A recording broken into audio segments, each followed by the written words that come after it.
अंडे फूटते नहीं हैं, एवोल्यूशन नहीं होता है। माँ ना बन पाने का सबसे बड़ा कारण क्या है? आज इस वीडियो में मैं आप सबके साथ अपना यही पर्सनल एक्सपीरियंस शेयर करने वाली हूँ। तो चलिए वीडियो शुरू करते हैं। तो माँ ना बन पाने का सबसे बड़ा कारण ये होता है कि हमारे पीरियड इर्रेगुलर हो जाते हैं। ऐसा नहीं है कि पीरियड एकदम से आपके इर्रेगुलर हो जाएंगे या महीना 2 महीना बढ़ कर के आएंगे। पीरियड जो है आपके धीरे धीरे करके टाइम अपना बढ़ा लेते हैं। जैसे कि अगर आपको 1 दिन, 2 दिन, 3 दिन, 4 दिन, 5 दिन या 10 दिन से ज़्यादा आगे पीरियड आने लगता है धीरे धीरे कर कर के, तो समझ लीजिए आगे चल के आपको माँ बनने में बहुत ज़्यादा परेशानी होने वाली है और आपको पीसीओडी की समस्या हो गई है। अगर आपके पीरियड 2 दिन से ज़्यादा बढ़ कर के आगे आ रहे हैं, 5 दिन और 10 दिन, तो समझ लीजिए आपको पीसीओडी हो गया है। जल्दी से जल्दी इसका आप इलाज कर लें। तो सबसे बड़ा कारण है माँ ना बन पाने का पीरियड का इर्रेगुलर होना। तो दूसरा है महिला के जो सेक्स हार्मोन्स होते हैं वो असंतुलन हो जाते हैं, जिसकी वजह से उनको माँ बनने में समस्या होती है आगे चल के। तो ये जो सेक्स हार्मोन्स होते हैं ये क्यों असंतुलन हो जाते हैं? क्योंकि आपके पीरियड जो है वो रेगुलर नहीं है, और पीरियड रेगुलर नहीं है तो आपको एवोल्यूशन का भी पता नहीं चलता है।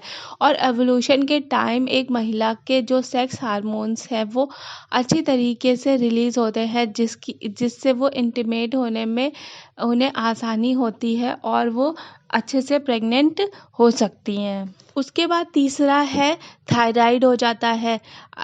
मतलब कि सारी समस्या जो है वो पीरियड से ही जुड़ी होती है। अगर एक महिला पीरियड नहीं भी होती है तो भी वो माँ तो बन नहीं सकती, तो इसलिए पीरियड होना और सही से होना एक महिला को बहुत ही ज़रूरी है।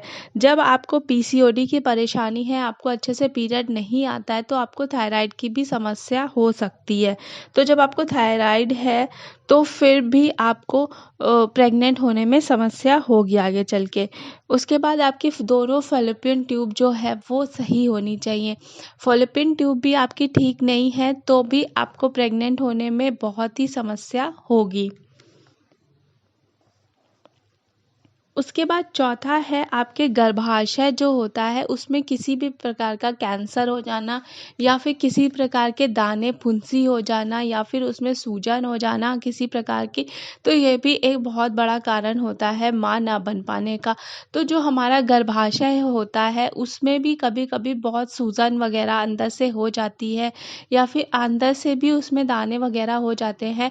और ये सब समस्या जो है हमें पता नहीं चल पाती है। जब हमारा एक्सरे वगैरह होता है या अल्ट्रासाउंड वगैरह होता है तभी हमें इन सब समस्याओं का ज़्यादातर पता चलता है, क्योंकि अंदर से हमारे क्या समस्या हो रही है वो किसी को भी जल्दी पता नहीं चल पाता है।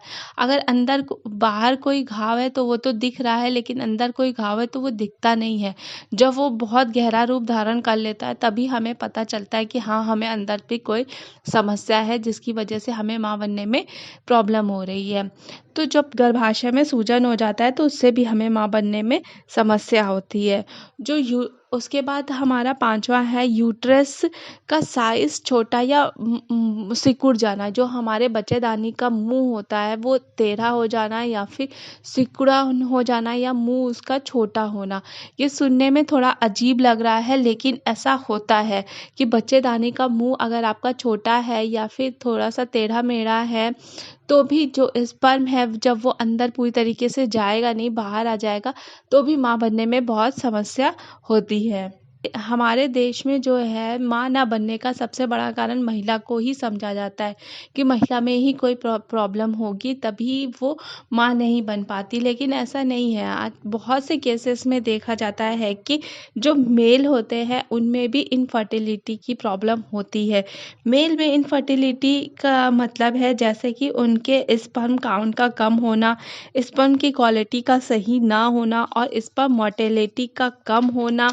और इसके बाद कई बार ऐसा भी देखा जाता है कि स्पर्म की क्वालिटी तो सही होती है लेकिन फिर भी किसी कारण से महिला कंसीव नहीं कर पाती है।